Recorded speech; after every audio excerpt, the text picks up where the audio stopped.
Recording in progress. No one was good. Okay, great. Thanks very much, everybody, joining us for the August 7th Regional Board meeting. I apologize for the late start. Our previous meeting went over when we were discussing very important stuff, so that happens sometimes. I'd just like to recognize we're holding the meeting on the traditional territory of the Tla'amin Nation. So we have an agenda in front of us, but it's my understanding that there is going to be one item added under new business. Is that correct? Yes, please. Regarding staff meetings at the UPCM, is that correct? Yes, I request for a staff meeting. Okay, so we have that one item added to the agenda. I don't believe there are any other additions, correct? No. Follow the agenda as amended. Thank you, Dr. Gisborne, Director Lennox, all in favor? Aye.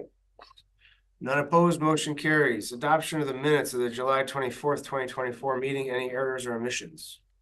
So moved. See no hands, so we'll take Directors Gisborne and Lennox as mover and seconder. All in favor? None opposed, motion carries. Delegations and inquiries. We have Staff Sergeant Rod Weed with us here today, and again, I apologize for the lateness of the meeting. I understand you're a very busy guy, so I'm going to turn it over to you right away. Thank you, Chair, Directors. I'm here to present the second quarter report. You know, this has changed from other years where we're going to start report quarterly. So for the second quarter of 2024, we responded to 1,754 calls.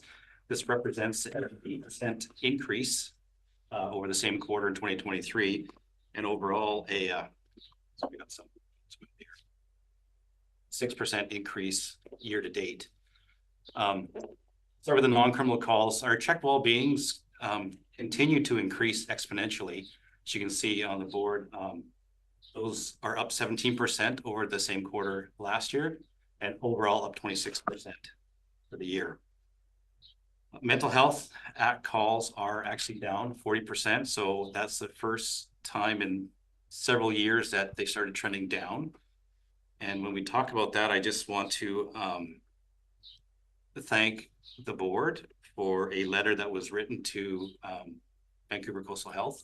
As a matter of fact, I had a meeting with the manager of mental health and substance use this morning, and I think we have some good things going forward. So I appreciate the assistance of the board on that. Again, unspecified assistance calls are down 23%. Those are the calls that when you don't know who to call. It's not Ghostbusters, it's actually us. Yep. And missing persons complaints are down as well, which is always a good thing. Into our crime reports, I'll just blast through these quickly here. Overall, persons crimes are only up 1% over the same quarter last year, which is nice to see. Unfortunately, they're led by sex offenses that are up 43% and common assaults are up 41%. Extortion is starting to see a bit of a slowdown, which is great. That's normally the online, you send something you probably shouldn't have, and then people are extorting money from you. So it's good to see when that goes down. Here's the big one. Property crime is up 9% this quarter over the same quarter last year, and 3% overall. It was one of the main drivers for Powell River's Crime Severity Index this year, which also saw an increase. Led by bike theft, which is up 500% this quarter, and overall 150% for the year. Other than that, you can see most of the other stats on property crime are going down. So it's unfortunate that you get a small, and it was only 6 bikes stolen, but it represents such a huge percentage increase that it drives the property crime. No change in drug offenses. That's directly linked to drug decriminalization. And the reduction in drug trafficking charges, we still are struggling with HR shortages, which means our drug unit and major crime units has not been staffed for the last 18 months. And weapons offenses are finally seeing a reduction. So anyway, for the regional district, provincially, the calls in the area, those are also up 6.7%. So 256 calls into the regional district area, excluding Powell River border. Represents actually a 5% decrease overall. Sorry, I just realized I didn't change the order number. So northern area saw no change. The southern area, a 21% increase over the same quarter last year. Savory saw a 33% decrease, and Texada Island recognized a 5.9% decrease. Overall, north is up for the year 13%, south is up 6%, and Texada is down 13% for the year. So while we're in the regional district areas, I just want to let you know that we just completed our Savory Island patrol for the long weekend. Very well received. It only generated 3 calls for service, and 2 of those were our proactive patrols. 1 file was actually called in. So while we're there, we conducted license premise checks. There is a liquor license over there, so we checked that out. We did address youth drinking on the dock, so they weren't very happy about that. And then we got rid of them, and a call came in around 2 a.m. where there's more people on the dock, so we responded to that and also moved them along and dumped out a bunch of liquor. Basic proactive patrols during the day, and boat patrols of the surrounding area. So all in all, very positive. Residents of Savory were very happy to see us. So the total cost for that quick little weekend was $12,000. And that's the fire hall giving us their fire hall for accommodations. It is an expensive endeavor. I can't guarantee that this seasonal policing money will be here every year, but so far our district has been very forthcoming with seasonal policing. So hopefully. Just some investigations of note over this last quarter. Breaking there in the Canadian Tire, we engaged our forensic identification section who did a footwear comparison, which quite frankly, throughout my career, hardly ever happens, but it happened on this one. And it just was basically a nail in the coffin of 2 local individuals. So they're looking at charges. Fire offense call that we've got. It lit up social media with a bunch. We had our armored vehicle come in, our response team, which in the States, the SWAT team came. The male offender who refused to come out came out promptly when they knocked on the door. So we weren't intimidating enough. And the final, I want to bring your attention, trying to attempt to apprehend a young male. He fled in the vehicle, sideswiped one of our police cars. We were lucky enough to have our helicopter Air 8 from Comox in the air. It came over and tracked the vehicle into the backcountry, where we were able to kind of coordinate a response to vehicle. So we got him arrested without incident. And those are all costs that are free. We can call our ident people and they'll come. The helicopter is always available to us 24/7. Does a lot of work in the regional district, especially with missing persons and SAR. It's a great tool. Community programs. We continued with the Don't Hug Doug program in the schools. And I think this actually took in a Texada school this last quarter. Fraud awareness series, targeting residents, but we also are able to get over to Texada Island and give a presentation there. Gave several business safety talks to Marine Avenue. And we're working hard on situation table, which is also supported by the city and the regional district. We submitted a grant application, which was successful. We're now onboarding partner agencies and getting the training done. So I'm hoping by late fall or maybe early winter, situation table. For RCMP updates, body worn cameras. Last time I told you that there was a vendor finally approved. The anticipated rollout is now getting rolled out or pushed back to winter or spring 2025. Fortunately with that, the money that was guaranteed by the federal government to support this program in the first 3 years, well, it took them 3 years to pick a vendor. So that money's gone. I don't think there's some municipalities and regional districts that aren't very happy with that. So hopefully some more conversations and the feds will come back with some money. Other than that, it's looking like $5,000 per camera. This is all in, including the program that supports it. And it's one of those things, if we break it, they replace it. It's all a one cost situation. We have the new and improved conducted energy weapons, also known as TASER. They're on site. We're just waiting for the province to approve the course training standards so we can get our members trained up on that. Our union. We signed our new collective agreement. It's a 2-year contract retro to April 2003 and came out to 4% per year. This puts us 15th in the police universe. Currently Delta is number 1 right now at $122,000 a year for senior muscle. What came out of that is the arbitrator had agreed that the government was trying to compare us to a regular public service employee, and we managed to get out of that. So now it's a given that we're compared to the rest of the police universe. Good for us. Sometimes hard on our contract holders because that means we're going to assume we're going to be keeping up with the Surreys, the Deltas, the Vancouvers. So it's much like the firefighters. It's what they get. You'll see us go up very equally. So policing is getting very expensive. The last one, because the city added 2 new positions, we got this. Yeah, So right. You pay in the contract, and it is free. They just we do a study and we submitted a business case and they gave it to us. It didn't affect the contract at all. The car is about $55,000 and the extra fit up inside is 10. So it's not cheap, but that's not what it costs.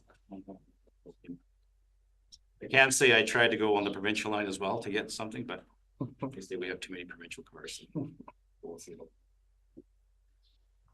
Anyway, that is all I have for you. If you have any questions, I'd certainly take them. Great, appreciate that, Staff Sergeant. It's always interesting having you in here, and always kind of confounding is when you see the stats go up and down, the percentages go up and down, you kind of wonder what drives it. I'm gonna open it up to the board for any questions. I saw Director Lennox had a question, and then Director Belt. Yeah, thanks, Chair. Thanks, Staff Sergeant. Thanks for your comments on Savory. I happened to be over there that weekend and standing on the beach with some folks that were enjoying their summer. It's noticeable, and I think the low numbers, maybe response numbers, are indicative of your presence. So all I can say is from almost every single person, and any of the youth, even if they admit it, we really appreciate that effort.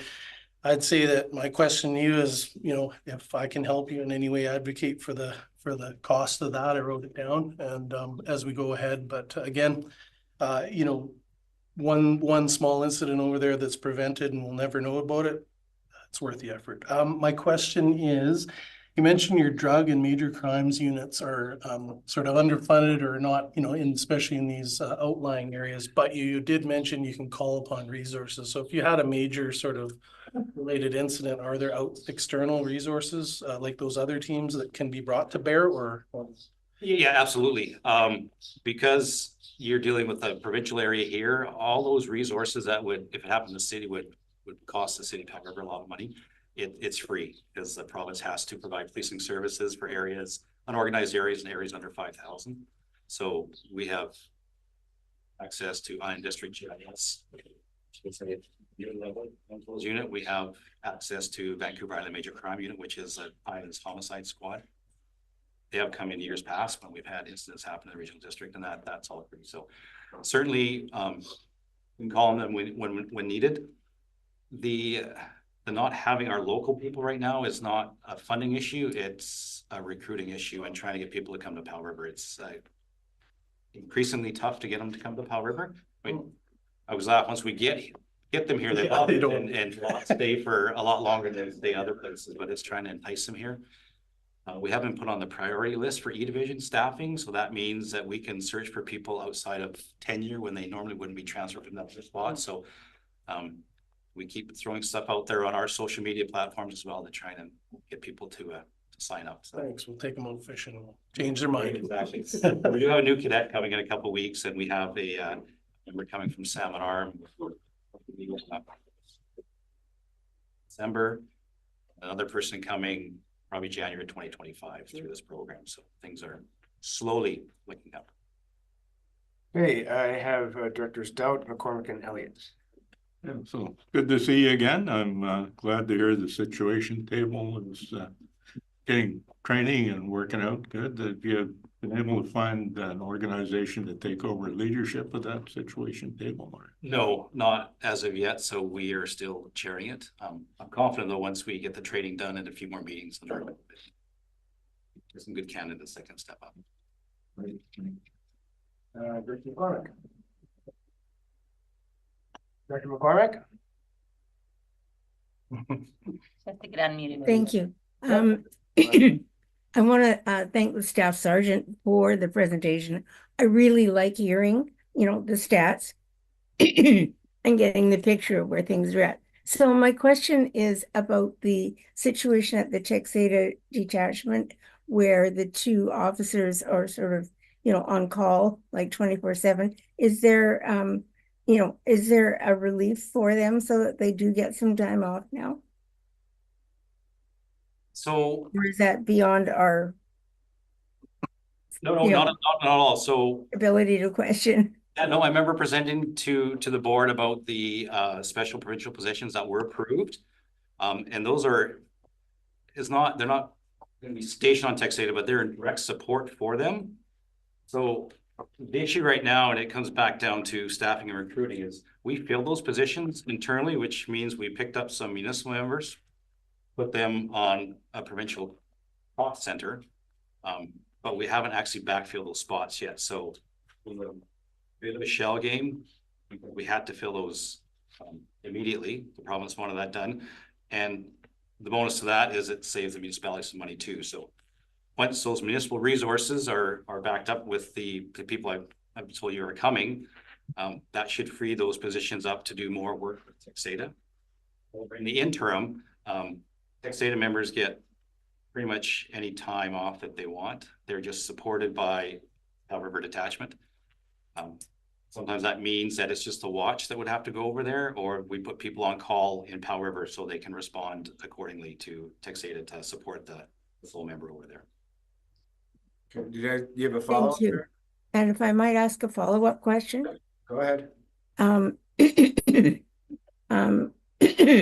Excuse me, sorry, I'm losing my voice. Okay, I'll pass, thanks. Okay, Director Elliott. Thank you. So my question is more of a curiosity that I heard from folks. They wanted to know if we're part of a program for training officers for doing roadside checks, and whether that our community is part of a program that does that, and how does that support us? Do we pay for it? How does that work? So out of town people come and they spend some time. Yeah, and the short answer to that is no, we're not a training ground. I've seen some of that stuff on social media. The only time we're a training ground is when we get a cadet from Regina who they ride with a member for 6 months as part of their field coaching program, and that's the only training that we do. And then they're on the car and they're home. I'm not aware of any cadets with the high patrol that come over traffic. Which is part of their mandate, part of their area. We want them here.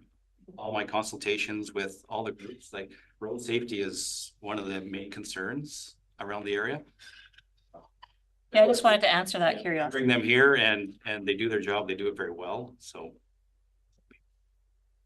Is that an additional Yes. cost service or one of the freebies? Okay, thank you. Okay, I noticed we've gone over by a minute and a half. Is it okay with everybody that we have one more question coming from Director Gisborne if there's no opposition to it? Oh, and Director McCormick will follow up after Director. Well, there, my voice is good. Thank you, Rod, for coming in. My question is about some of these increased calls per area south of town. Now, historically, I've heard that quite often when you get a call increase, it's not that it's an increase across the board. It's quite often you got the same individuals that don't seem to get the message when you say, I don't want to come back here. Is that the case in this experience kind of south of town, kind of like similar offenders, or are we seeing something more broad south of town calls? in generalities, I can say absolutely that is a driver. We have lots of, I'll call them our prolific offenders, actually reside in the regional district outside of the city. They feel a little safer, they're further away from us, so they do generate a lot of calls for service out there, but they can't Other just the general crime stats, I can't tell you exactly what drove the piles up in the south area right now. Okay. And then my second question is, the break and enter into Canadian Tire. Interesting to hear about, the footwear comparison, things like that. One of the things I hear from folks in the community is they're concerned, when they have something stolen or they get a break and enter, sometimes they go, well, I'm not even going to bother calling the cops because they don't think there's going to be an investigation. So I guess my question is this kind of investigation potentially available to like private homeowners or small business owners, or is this kind of like a larger? No, most certainly, if we analyze the scene and we feel that there is potential for forensic evidence, we will call either IDENT to come over, or we also have property crime examiners in-house who they go through like a mini training to be a forensic officer. They can do fingerprinting and stuff like that. So it's not as serious that we don't have to bring that from the island, so we can do that in-house. So yeah, if there's evidence there, we will certainly do everything we can to. And then my last one is kind of more of a comment. That emergency response team for the firearms offense, I think that was May the 4th, right? That's when all the guys are on the ferry with all the. Yeah, that's right. When you talk to them, tell them I say thanks for having a great sense of humor. I was actually hauling piglets that day. And I got on the boat and I say, wow, there's a lot of pigs on this boat. I had pretty piglets in the back, so we all shameless. But some folks are like, wow, you got the guts to say that, because they're all heavily armed, and it's like, no, they're really great guys. Yeah, they were absolutely wonderful. So that's it for me. Thank you. And Director McCormick, finish us off. Yeah, thank you, Chair. So, is there a message for the regional district in the challenges that you're facing with recruiting? We pride ourselves in quality of life, and I'm just wondering, is there something more that, we could do that would help promote your ability to recruit new staff? Yeah, thanks for the comment. Short answer is I don't think so. I actually think the QRD actually struggles also, as does VCH and all those big organizations to attract people here. I think what you do as a board, what the city council does promoting the whole area, I think that's more than enough, and it's up to us to try and get the message out to our people. What a great place this is. Okay, so seeing no other questions, I will thank you for your presentation today. It's always very informative. Thanks, Rob. Okay, so moving on, we have no unfinished business. There's 3 items of correspondence, and thinking maybe somebody would like to might have some business in relation to correspondence. There's about a ferries request engagement process. I'll pull 6.1 in relation to Bill 45. Okay, 6.1.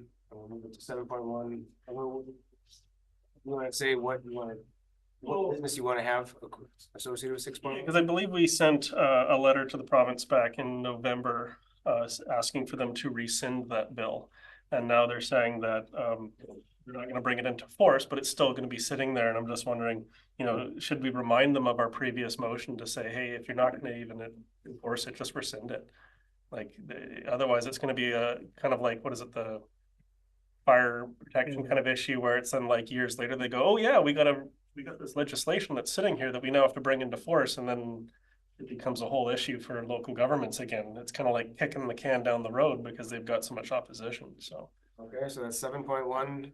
Does anybody else have any business relating to item 6.2 or 6.3? None. We'll move on to 7.1. So, I'll move the recommendation. What recommendation? It's the recommendation. In 7.1. We don't have one. Oh, sorry. I'm looking at something wrong. Excuse me. We got lots of agendas. It does happen. Yeah, Okay, so never mind. Director Gisborne, you pulled this one, so Yeah, I gave us a brief explanation already. Yeah, I guess my question is for the assembly, do we want to send another letter to reiterate our position from last November, or maybe, request a meeting at UBCM? I know it's pretty late, the deadline to you can't meet with the minister, but maybe to let the staff know But this is something that came before us in the past. A lot of local governments treat a lot of pushback, and now we got a letter where they're saying, okay, it's not going to come into force. And I see that as, oh, that's great for now, but then in a couple of years, it's going to show back up again, and they'll just say, well, we got to enforce it. So I'm wondering if we should send a letter or reiterate our position in some way to say, you know, we've opposed to this and we've requested it be withdrawn and rescinded. So what's the best? You pulled it off of the correspondence to have business associated with it. So if you would like to make a motion, then I would suggest you go ahead and do that now and see if there's any support for it. Sure, I'll move that the board direct the chair to send a letter reiterating our position from November. Okay, do we have a second? Lance. Any discussion concerning this item? Yeah, I'll be real quick. We've beat this one around the bush enough back in November. We heard from a lot of local governments around the challenges of Bill 45. It really is a big chunk of downloading where the province says if, you know, there's not adequate shelter space, then local governments can't enforce their bylaws. And that's created all kinds of concern and issues and legal challenges potentially. And now the province is saying, well, they're just not going to bring it into force. And, you know, as someone who's also a politician, I wonder, well, if you're going to pass legislation and then not bring it into force, why pass the legislation? Might as well just rescind it, because otherwise that's just creating a problem for someone else down the line. Someone else, you know, will be sitting there going, well, we got this legislation. Why is it just sitting here? So I think that we can just reiterate our position, and maybe the province will just rescind the legislation. It can't be that difficult for them. Right. Any other comments? Dr. Lennox? Yeah, in support of the motion, I think that we could acknowledge that we appreciate that the ministries listen to the feedback, because they have, which is the positive end of this, and that we recommend, you know, advise that they rescind so that it doesn't, you know, foster increased confusion, and then they can, you know, come at us again. Good. Are there any other comments to be made? Brilliant. Thank you. I am in support of the motion, and I don't think this type of legislation should be brought into place without resources to support response to encampment. So like without resources to respond to encampments, there should be no legislation like this, because it puts local governments in the position of having zero resources and no tools. Yeah. Okay. And Director Dowd. Yeah, and it's interesting what you want to say. You can, the government tried to put in place some rules so that everybody would understand what the rules were if you're going to force people to leave encampments, and how you could constitutionally and legally force them out of an encampment and to somewhere else. They've admitted basically that the legislation they put in place didn't work. That doesn't solve the problem. Okay. Them saying we tried some legislation, people aren't happy, so we're withdrawing the legislation, we're not putting into force right now, still leaves the problem being that there are encampments everywhere. You can see them every night on the Vancouver Island News on Pandora Street, and the people suffering and dying there on the street in homeless conditions. And municipalities and regional districts are at a loss as to how to bring that stuff to an end without simply using violence. And I think that there should be a way to do that.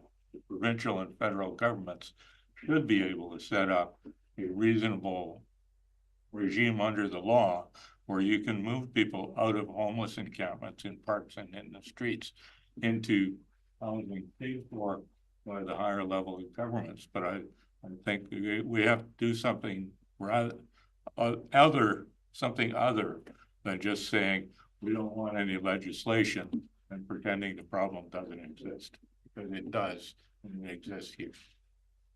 Great.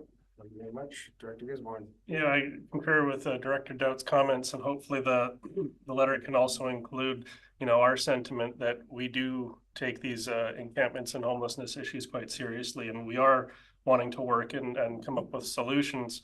But I think one of the big challenges with Bill 45, which has not been rescinded, it's just a pause on it, the sort of Damocles.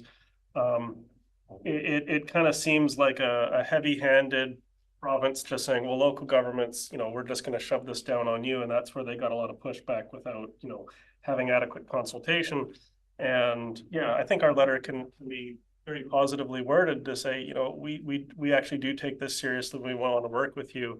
And there's many paths to get you to the destination you want to go. So maybe. So seeing no other hands, we'll call the question. All in favor? Resources, not rules. No opposed, motion carries. I wish I had brought this up earlier, but I'm actually gonna pull item 6.2 off of the correspondence so we can deal with that now. Okay. That's in the letter from Joy McPhail.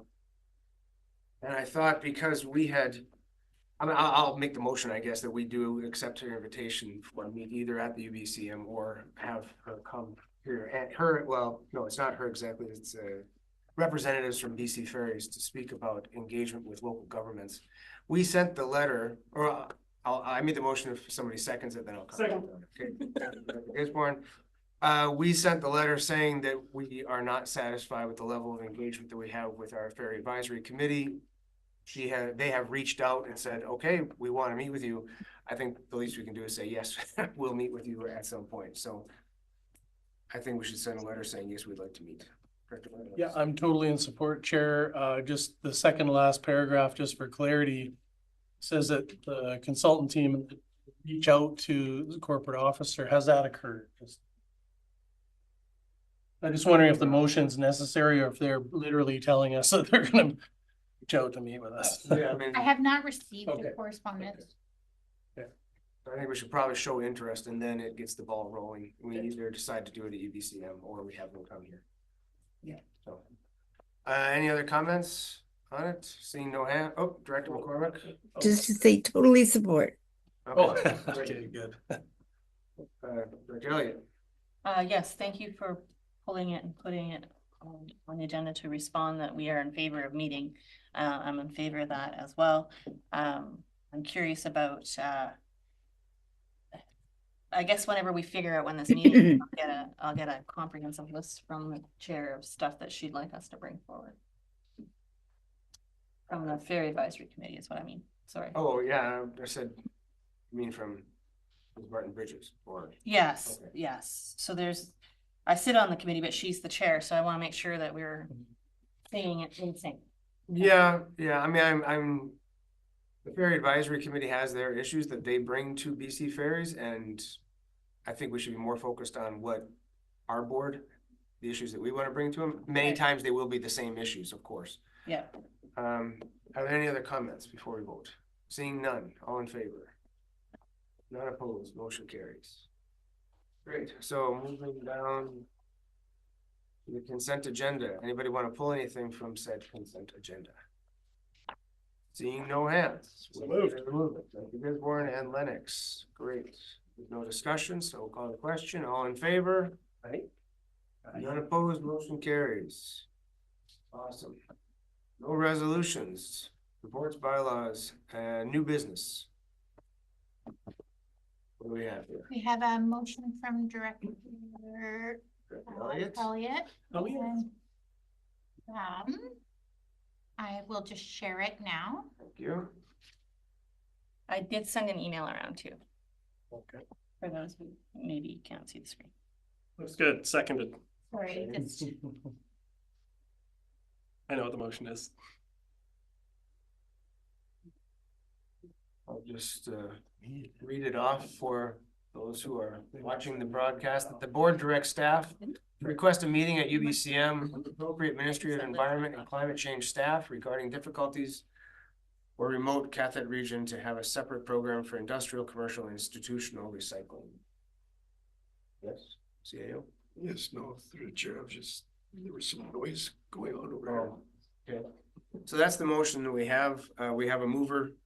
We have a seconder, Director Gisborne. Thank you. Any discussion? Director Elliott? So I put this forward as a result of the difficulties that we were learning from the community around how box board from apartment buildings that were collected and from small businesses no longer had a place to go in our area, and they couldn't even drop it off anywhere. The small businesses, the apartments could, but a lot of people at the apartments couldn't bring their own because they didn't have transport. So I wanted to go to the ministry staff and let them know, because we're super remote, it's very difficult for our small businesses in our commercial sector to create a separate recycling program. Because it's difficult to connect and work with neighbors because we don't have any. We're all on our own. And so it makes sense to me that the exemption that they had for our area to include those in our household recycling should continue due to our special circumstances. And so that's what I wanted to present. Okay, thank you. Director Dowd. I agree with it. It's a good idea. I've first heard about the lack of a commercial solution that's happening right now. I thought, you know, how bad can that be? And it turns out it is really bad for a lot of the organizations that are working on it. And one that I didn't think of was local thrift stores. Because people bring in cardboard box after cardboard box of stuff that they take to the clothing in the cardboard boxes, and then the thrift stores end up with a huge pile of cardboard boxes that they have to do something with, and it's becoming a problem for them. And you know, the recycling of this material is something we want to encourage, but when they're faced with a huge expense of trying to recycle it or trying to do something with the waste, they're at a loss for what to do. So we can talk to the minister about that at the UBPM and maybe do some good. Okay, seeing as this was just added under new business, and I see Colonel Schwab on the screen, I was wondering if, just asking if he had any comments on the issue itself. Thank you, Chair. I'm just stepping in. Mr. Cohenhoven is frantically trying to get things organized. So there is a bit of history. I mean, this has been an issue for quite some time. We were a bit of an exception. And just sort of going back through some of the UBCM resolutions back in 2020, there was one sponsored by the Sunshine Coast Regional District for specifically this issue. It's been amended a few times. There was another one that came up in 2023. And I think as a result, the province commissioned a report in late 2022 and released it in December 2023. Specifically, the report is recycling of ICI packaging and paper products in BC's rural and remote communities. It was an interim options report that came out. It identified that there is a problem. They are aware of it. I think more pressure would help. This report unfortunately decided to focus on plastic solutions rather than paper and packaging. So, you know, I would fully support anything we can sort of do to implement this. And all we can do is continue to pressure them. Thank you. Appreciate your input. Okay, so seeing no other hands, I'll call the question on the item. All in favor? None opposed, motion carries. Question period. Mr. Galinsky. Thanks, Chair. I am online. I don't have any questions this afternoon. Thanks for the opportunity. Very welcome. All right, so we're going to an in-camera session. Somebody like to read that? I'll go for it. I move that the board move in camera, the meeting be closed to the public on the grounds that the subject matter to be considered relates to matters covered by the community charter under section 91, C, labor relations or other employee relations, D, the security of the property of the regional district, E, the acquisition, disposition or expropriation of land or improvements if the board considers that disclosure can be expected in the interest of the regional district, G, litigation or potential litigation affecting the regional district, I, the receipt of advice that is subject to solicitor-client privilege, including communications necessary for that purpose, A, negotiations and related discussions respect to the proposed provision of a regional district service that are at their preliminary stages, and that in the view of the board could reasonably be expected to harm the interest of the regional district if they were held in public, and then the consideration of whether a board meeting should be closed under provision of this subsection or subsection 2. Seconded by Director Lennox. Any discussion? None. All in favor? None opposed, motion carries. Great, we're going in camera.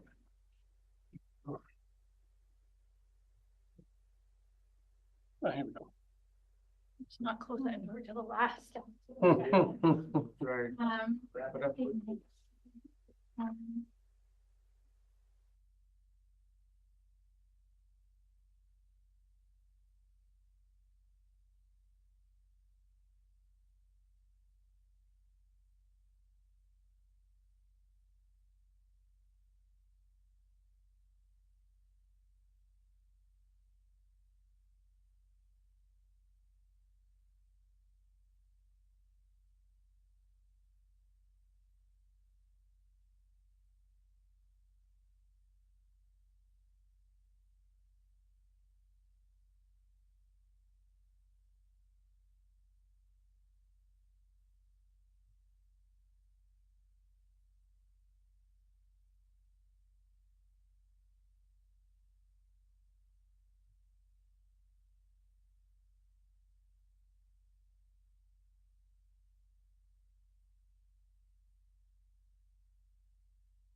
rise report, and then I have this other.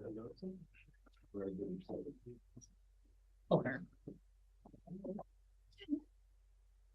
Updated format.